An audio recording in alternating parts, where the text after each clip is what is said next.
Assalamualaikum warahmatullahi wabarakatuh. Para pemirsa yang dirahmati Allah, pada pertemuan kali ini saya akan menjelaskan tentang larangan meminta jabatan. Yang dimaksud tentu jabatan sebagai apapun yang memiliki tanggung jawab kepemimpinan. Bagaimana sebenarnya Islam memandang seseorang yang hadir meminta jabatan atau berburu jabatan. Dalam hal ini kita menemukan beberapa hadis Rasulullah SAW. Salah satunya adalah hadis yang cukup terkenal riwayat Bukhari, di mana Abdurrahman bin Samurah itu pernah meriwayatkan sebuah hadis di mana Rasulullah SAW bersabda kepada beliau, kepada Abdurrahman ini, katanya, ya qala li Rasulullah SAW bersabda kepada saya Rasulullah SAW, ya Abdurrahman bin Samurah, wahai Abdurrahman bin Samurah, la tas'alil imarata, janganlah kamu minta jabatan, janganlah kamu minta sebagai pemimpin.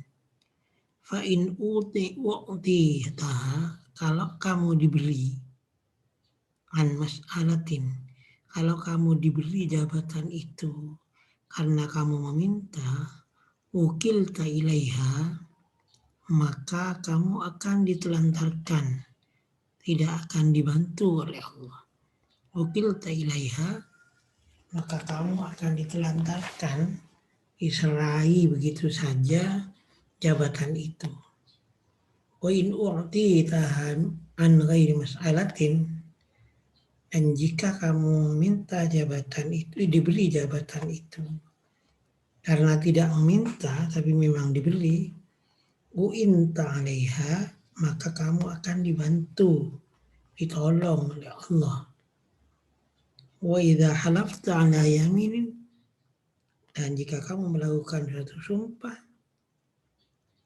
fara'aita khairaha khairan, lalu kamu melihat bahwa selain yang disumpahi itu ternyata lebih baik, bagaimana fa'til ladzi wa khair, maka kerjakan saja yang lebih baik itu, wa kaffir an yaminika, dan tebuslah atau bayarlah kafarat terhadap sumpahmu itu. Titik tekan di dalam hadis ini adalah bagaimana Rasulullah SAW melarang Abdurrahman bin Samurah untuk meminta jabatan. Alasan yang dikemukakan oleh Rasulullah dalam hadis ini adalah kalaupun dia mendapatkan jabatan itu karena meminta jabatan itu, maka jabatan itu memang akan diperoleh oleh Abdurrahman, tetapi akan dibiarkan, tidak dibantu oleh Allah Subhanahu wa taala. Maka kemudian tentu jabatan itu menjadi tidak barokah dan akan membawanya ke neraka, bukan lagi membawanya ke surga. Tapi kalau kita diberi jabatan tanpa meminta-minta, jadi diberi jabatan bukan karena meminta-minta, maka tentu u'inta 'alaiha, Allah yang akan membantu, memberikan barokah, memberikan pertolongan, sehingga kita mampu untuk membawa jabatan itu ke surga. Nah, hadis ini oleh para ulama dimaknai sebagai hadis larangan untuk meminta jabatan. Di dalam sebuah peristiwa yang lain, Abu Dzar suatu ketika meminta jabatan kepada Rasulullah. Beliau menyatakan, tidakkah engkau akan menjadikan aku sebagai pemimpin ya Rasulullah? Lalu kemudian Rasulullah menjawab, ya Aba Dzarrin, inni araka dha'ifan wa inni uhibbu laka ma uhibbu li nafsi. Wahai Abu Dzar, sesungguhnya saya melihat kamu itu sebagai orang yang lemah dan aku menyintaimu sebagaimana aku mencintai diriku. Jadi Rasulullah itu memberi nasihat kepada Abu Dzar karena beliau suka, beliau cinta terhadap Abu Dzar itu. Maka kemudian beliau melanjutkan, la ta'murunna tsnaini wa la tawallaina mala yatimin. Janganlah sekali-kali kamu Abu Dzar memimpin dua orang. Dan janganlah kamu sekali-kali menguasai pengurusan harta anak yatim. Ini Rasulullah Shallallahu Alaihi Wasallam menanggapi permintaan Abu Dzar untuk menjadi pemimpin. Nah, Rasulullah Shallallahu Alaihi Wasallam melihat bahwa potensi dari Abu Dzar untuk menjadi pemimpin itu tidak cukup, tidak kuat, dhaif, lemah. Karena itu kemudian Rasulullah menasihati, kamu nggak bisa menjadi pemimpin itu. Dan kamu tidak bisa ngurusi harta anak yatim. Ini juga dimaknai oleh ulama sebagai larangan untuk meminta-minta jabatan. Walaupun demikian, kalau kita lihat ada peran Rasulullah Shallallahu Alaihi Wasallam yang melihat kelemahan pada Abu Dzar itu sebagai alasan mengapa beliau kemudian tidak memberikan jabatan kepada Abu Dzar. Di dalam hadis yang lain ada sebuah hadis yang nampaknya berbeda dengan apa yang dialami oleh Abu Dzar maupun Abdurrahman bin Samurah pada hadis yang pertama.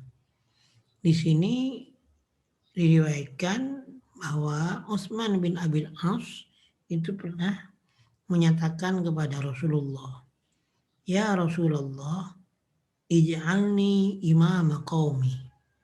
Wahai Rasulullah, jadikanlah saya sebagai imam qaumi, imam kaumku. Ini permintaan, minta jabatan sebagai imam. Walaupun ada yang menyatakan yang dimaksud adalah imam sholat. Tapi walaupun imam sholat kan juga jabatan.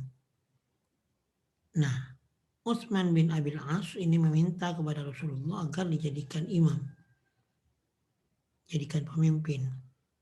Qala, maka Rasulullah Shallallahu Alaihi Wasallam bersabda, anta imamuhum, kamu bisa menjadi imam mereka.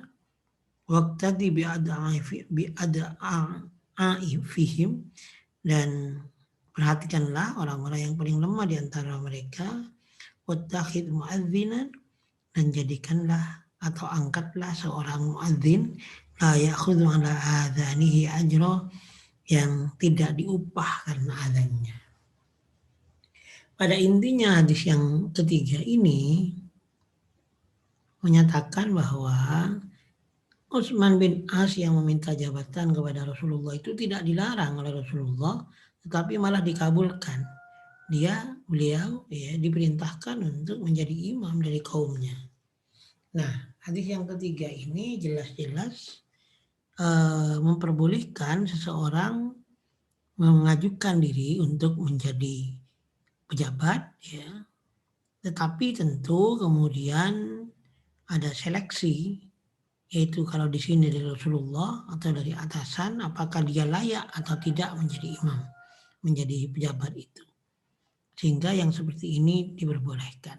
Karena itu menghadapi beberapa hadis ini, kemudian para ulama seperti Ibnu Hajar itu menyatakan bahwa larangan untuk menjadi pemimpin itu adalah kalau kemudian tidak ada kemaslahatan yang bisa mendorong dia untuk menjadi pemimpin itu. Sementara kalau ada kemaslahatan yang bisa mendorong dia untuk menjadi pemimpin itu diperbolehkan untuk menjadi pemimpin, meminta jabatan.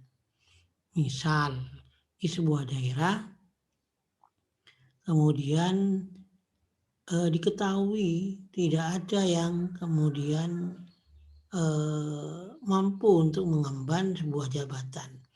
Lalu kemudian seseorang mengajukan diri untuk menjadi pejabat.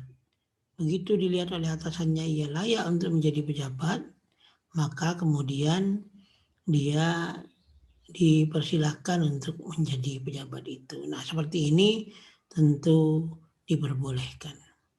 Inilah penjelasan tentang larangan meminta jabatan yang tidak mutlak dilarang, tetapi juga bisa diperbolehkan dalam kondisi atau dalam ketika ada kemaslahatan yang mendorongnya. Dari kami, wassalamualaikum warahmatullahi wabarakatuh.